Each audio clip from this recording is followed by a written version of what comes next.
RW, terus Bapak Wakil RW, terus Bapak Ibu RT 1 sampai dengan 11 RW 11.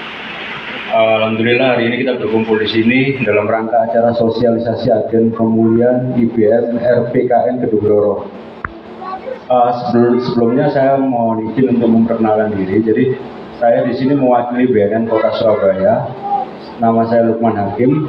Saya sebagai staf rehabilitasi di BNN Kota Surabaya. Nah, kebetulan saya datang bersama Mbak Karin. Beliau juga salah satu konselor adiksi di BNN Kota Surabaya. Malam ini juga saya sangat tertarik Ibu, karena selama saya menghadiri banyak pertemuan di RT, di RW, baru kali ini saya melihat RT-nya banyak kan ibu-ibu. Jadi saya dari tadi saya pikir ini salah satu peserta atau apa, ternyata Masya Allah ibu-ibu semua, RT banyak RT-nya ibu-ibu semua, banyak pejabat ibu-ibu semua. Nah, Bapak Ibu sekalian, jadi materi yang kita sampaikan di hari ini adalah sosialisasi agen pemulihan IBM RKBN Kedungdoro. Jadi kalau kita ngomongin soal agen pemulihan terkait dengan program IBS, ini menjadi tahun keempat bagi BNN Kota Surabaya dalam menjalankan program IBN. Yang pertama adalah tahun pertama ada di Kaliana, ada di daerah Kaliana, yang tahun kedua dan tahun ketiga ada di daerah Kupang Kerajaan, dan ini menginjak tahun keempat kita ada di Kelurahan Kedungdoro dan Tegalsari. Jadi ada dua kelurahan yang kita tunjuk sebagai tempat IBM. Nah, IBM sendiri itu apa? IBM itu adalah intervensi berbasis masyarakat. Jadi tujuan daripada BNN melakukan IBM ini tidak lain adalah agar masyarakat dapat mengatasi permasalahan narkoba di wilayahnya sendiri. Karena bisa kita bayangkan kalau penanganan narkoba yang sebegitu kompleks dari sisi kecanduan, dari sisi pemberantasan dan lain, itu kan aspeknya sangat banyak sekali. Nah, ketika ini hanya menjadi tanggung jawab pemerintah, menjadi tanggung jawab BNN dan kepolisian, maka masyarakat tidak banyak berperan. Nah, di dalam program IBM ini kita harapkan adalah masyarakat banyak berperan terhadap permasalahan narkoba, yang kaitannya adalah terhadap edukasi. Jadi kalau soal pemberantasan, penyalahgunaan itu ada di ranahnya aparat penegak hukum. Tapi bagaimana kita membentengi masyarakat kita sendiri dari penyalahgunaan narkoba itu menjadi tanggung jawab kita bersama.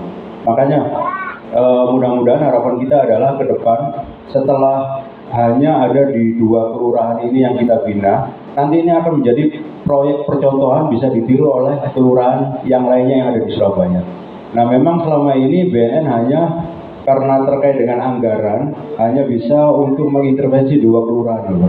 Mungkin kedepannya ini akan menjadi pilot project kalau kita bawa ke, tadi Bapak sampaikan ke kakaknya Surabaya. Kalau ini memang berhasil, ini akan menjadi proyek contohan. Dan insya Allah di sini saya merasa ada semangat, terutama dari Pak Lurah tadi, kalau beliau tadi ngomong 24 jam, terus Pak Teguh tadi ngomong 24 jam dengan ambulan, terus Ibu ngomong tadi ada yang 24 jam juga. Insya Allah saya juga sebagai konselor 24 jam jika dibutuhkan kalau ada penanganan narkoba. Jadi memang peranan saya di BNN ini sebenarnya sebagai konselor untuk penanggulangan narkoba. Jadi ada orang-orang datang konseling dengan saya, dengan Mbak Karin sendiri. Jadi gitu. Jadi tujuannya sosialisasi ini juga diharapkan sebagai wadah kita mengadvokasi perangkat.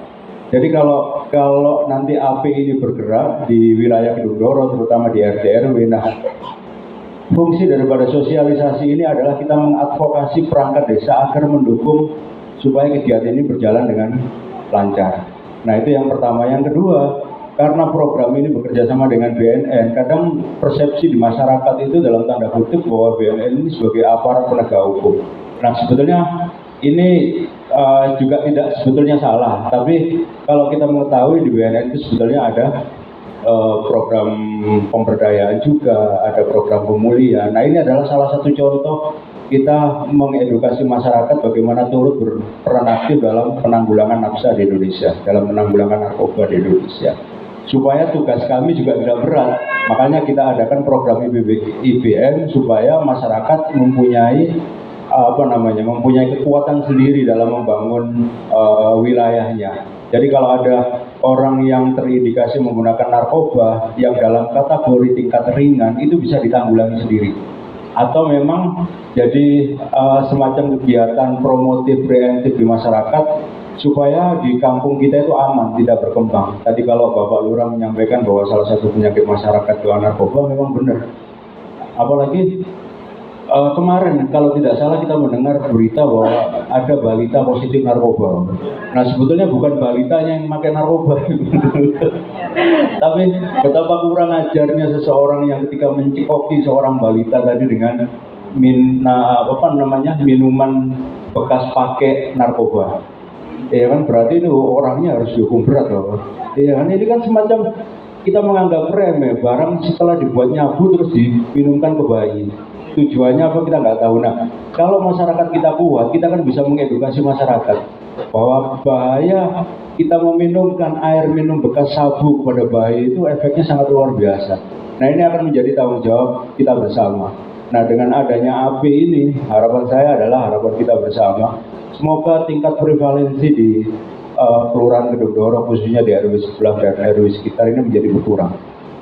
Nah, mungkin dalam kesempatan ini kita akan tanya jawab, banyak tanya jawab aja mungkin, karena kan AP ini mohon izin Bapak sudah kita bekali dengan konseling, dengan edukasi, dengan pengetahuan untuk penanggulangannya. Jadi mungkin dari kita semua pada malam kesempatan ini kita lebih banyak sharing, tanya jawab, kira-kira apa yang menjadi kendalanya di lapangan.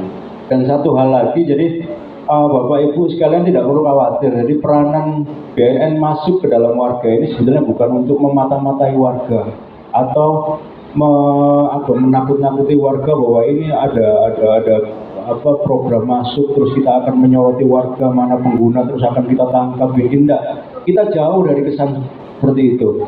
Nah, kita masuk sebetulnya hanya untuk itu, untuk supaya agar masyarakat ini menjadi kuat terhadap penanggulangan narkoba di wilayahnya sendiri.